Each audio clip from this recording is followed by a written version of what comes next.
dagens højdepunkt. Billigspisningskonkurrence. Vi har altså dig gutter, som har tilmeldt sig, så vi vil gerne se her.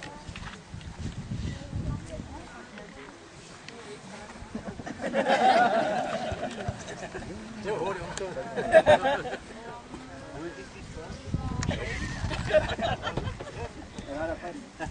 Mangler en, der hedder Finn. Den kommer der. Godt.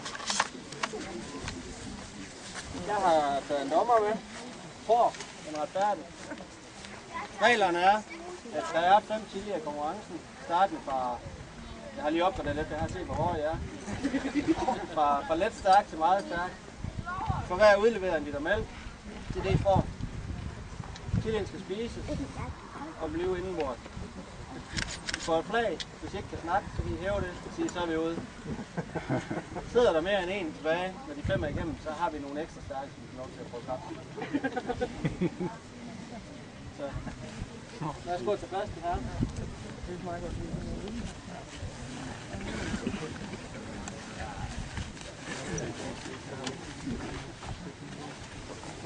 Så får I ikke lige komme efter mig bagefter, men det er meget godt. I skriver på den her.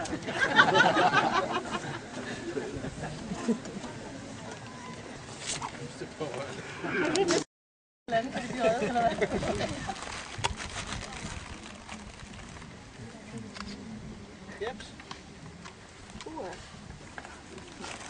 Tak skal I have.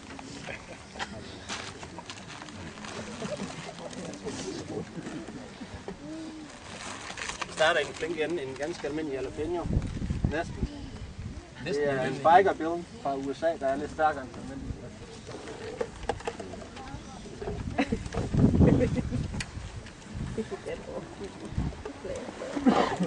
Så tror jeg bare, vi siger 1, 2, 3, sæt i gang.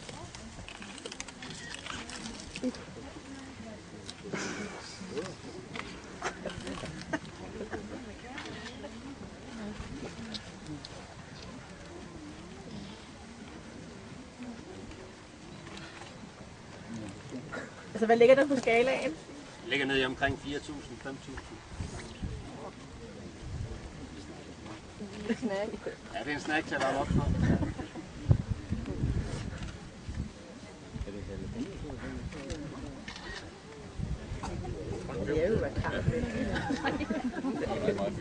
Okay, så er linjen lagt. Så er det godt. Er det bare æbler?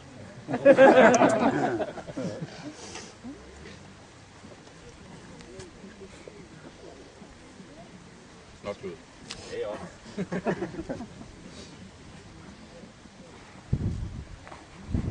siger bare til, når I er klar til runde 2. Klar.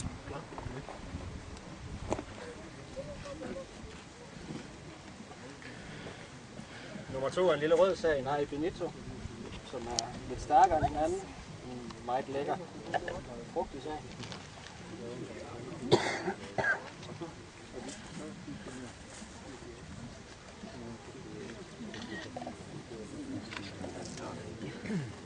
Hvad styrke har du nu?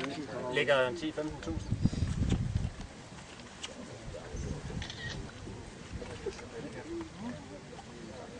Er der ikke nogen reaktion overhovedet? Kommer lige med, men nærmere.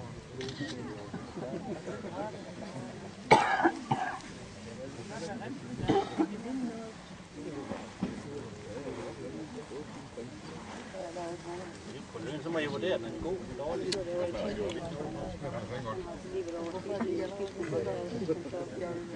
Rygten kan sidde her længe. I kan noget nemt.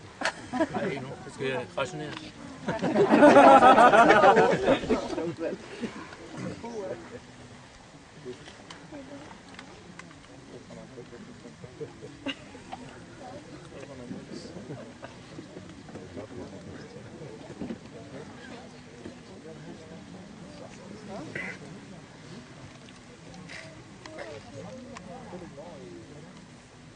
I siger klar, når I er klar.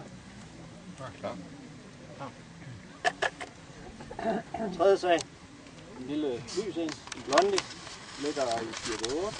Meget frugt, meget lækker til.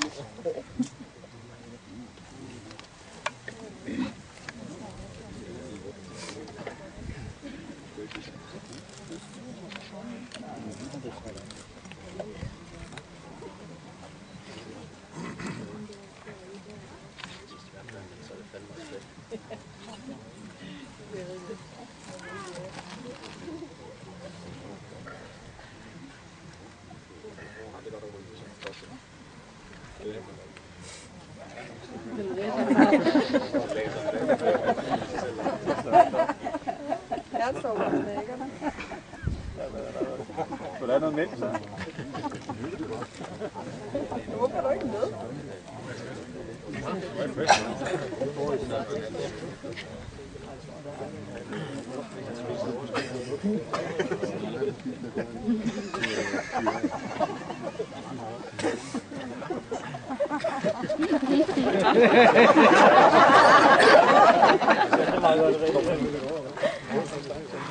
Røv til det hvide.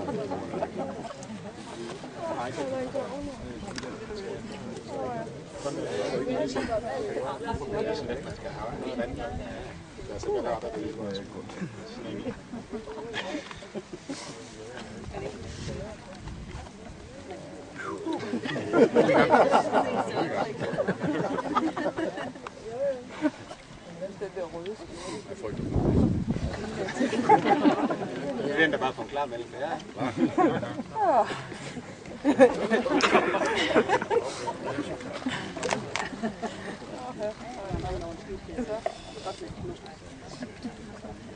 Den er ikke ret stor.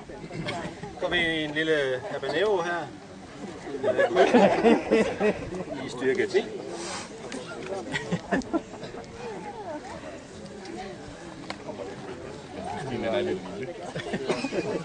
Du må godt lave lige en lille smule.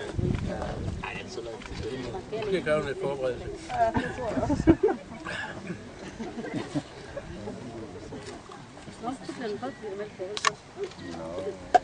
Det kan lugte det her.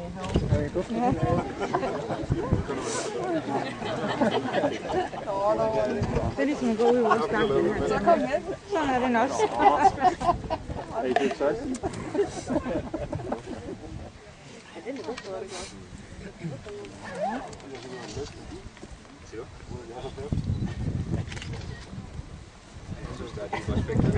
Du får 2 år i øjnene, jeg vil ret. Nu var det helt på en gang. Ligesom når du ser en skal tykke på den, nu dør du crazy. Syng det. Nej, nej. Du var bare med at sidde og tykke på det.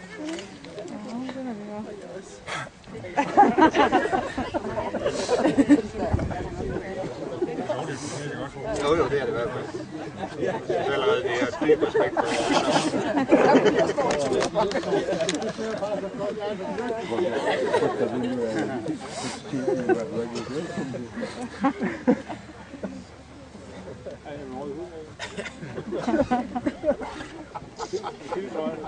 Ja, den er god.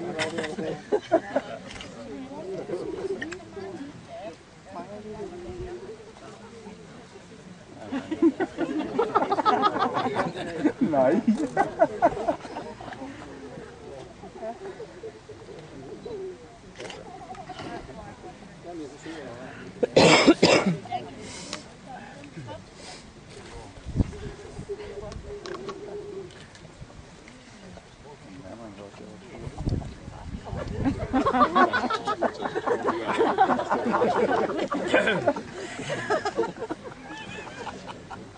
Så bare det kun lidt, og så får det overstået.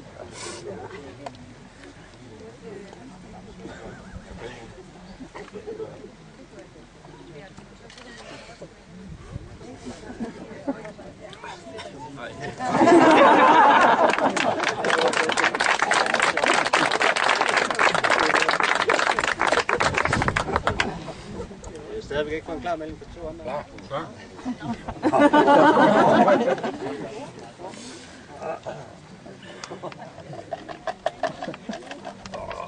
Så har vi en god bekendt. En budiolog, ja. Hvor jeg så ud i live. Skal du have et stykke køkkenrulle? Nej. Bare noget mælk.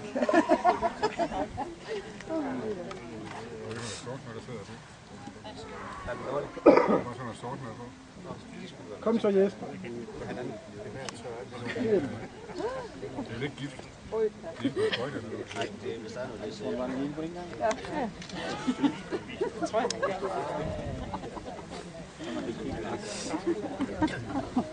Skal vi se. Ja, så nåede de op.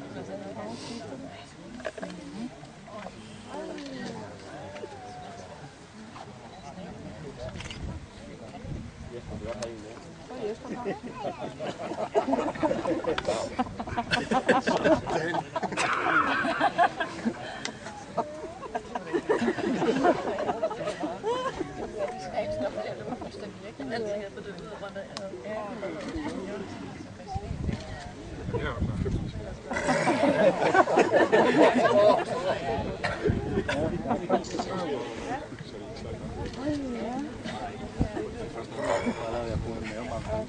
Så er det godt, jeg var klar over, at der kommer over hunden. Så vi en Finland Sorkin 7 pot. Det var den, du snakker om. Han er uddannet værre. Den har jeg desværre ingen modens frugt, altså I fået den.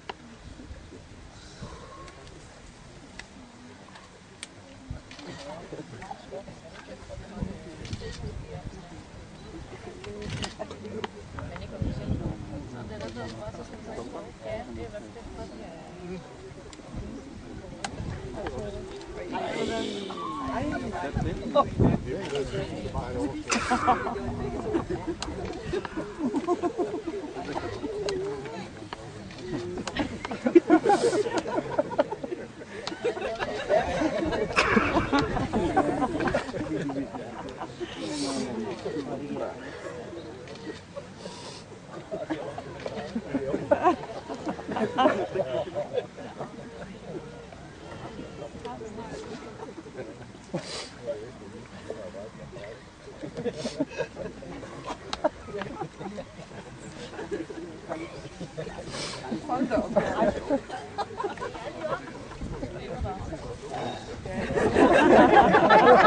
Du bliver slet ikke syg i vinteren.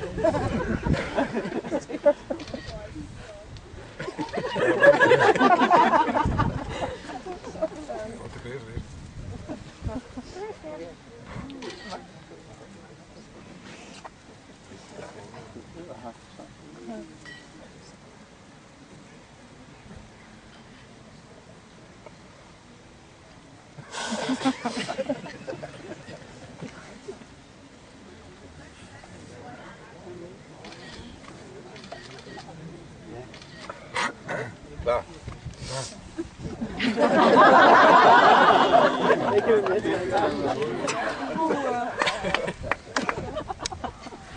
Skal det her afgøre? Jeg ved ikke rigtig, hvor hurtige hunden er. Ja.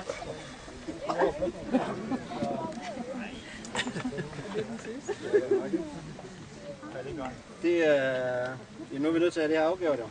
Så vi er i en Biologia Improved Strain 2.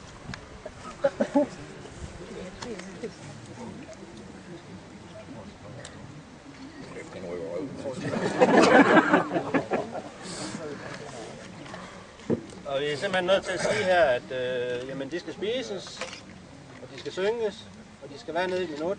Den, der først melder klar, har simpelthen vundet, fordi ellers så kan vi jo være her resten af dagen. Så skal vi tælle til dem? 3. Åh, 3 klar. Klar. 3, 2, 1, spis!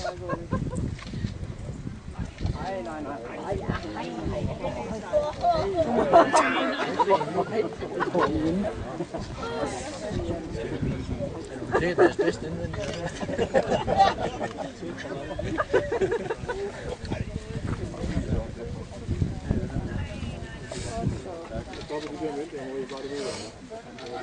Det må godt tage et minut.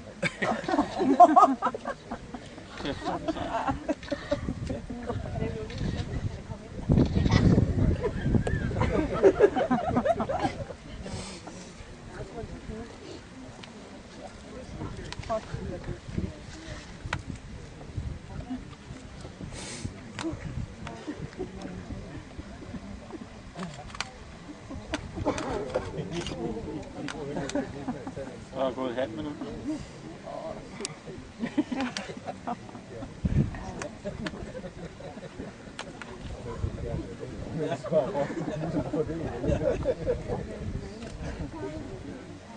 Jamen, han har det godt.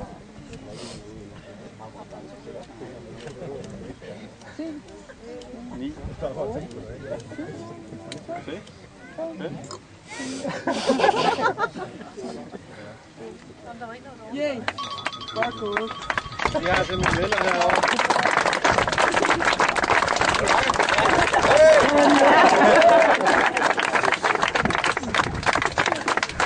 Og det skal jeg så have, gutter. Nej, det har jeg set længe.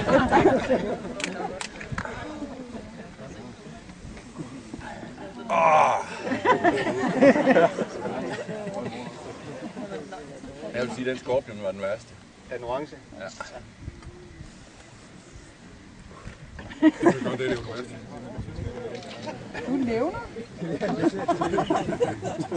jeg ikke tage med det. Er der noget chokolade til at se? Og med chili? Nej.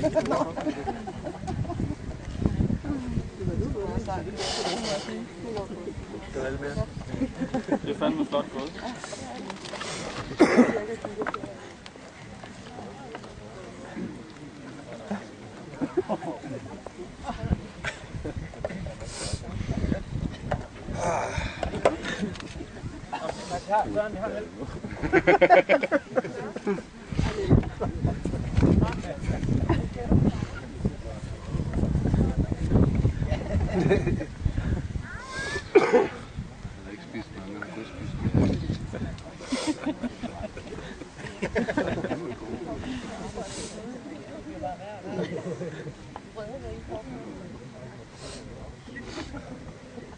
Vokser den stadigvæk? Ja. Så det du sagde med mælk, så tager det væk med det samme. Det er sådan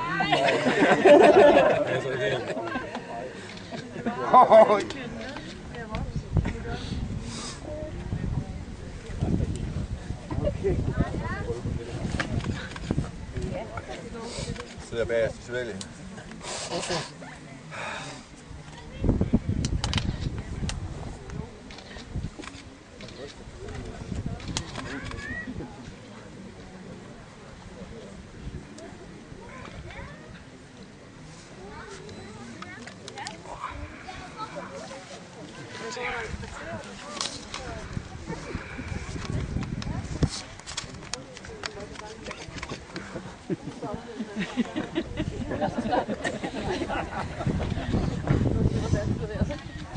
Jeg synes, de skal have nogle præmier, og så må de gerne komme med et eller andet sted og lægge sig og dø.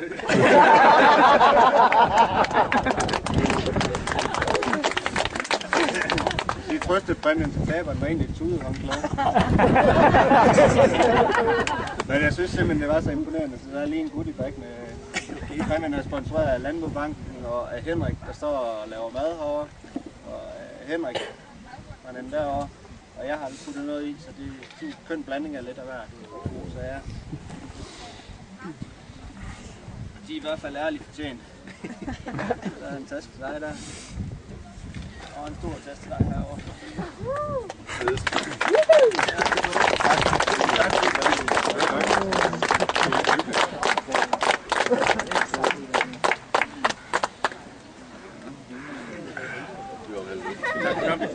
Tak.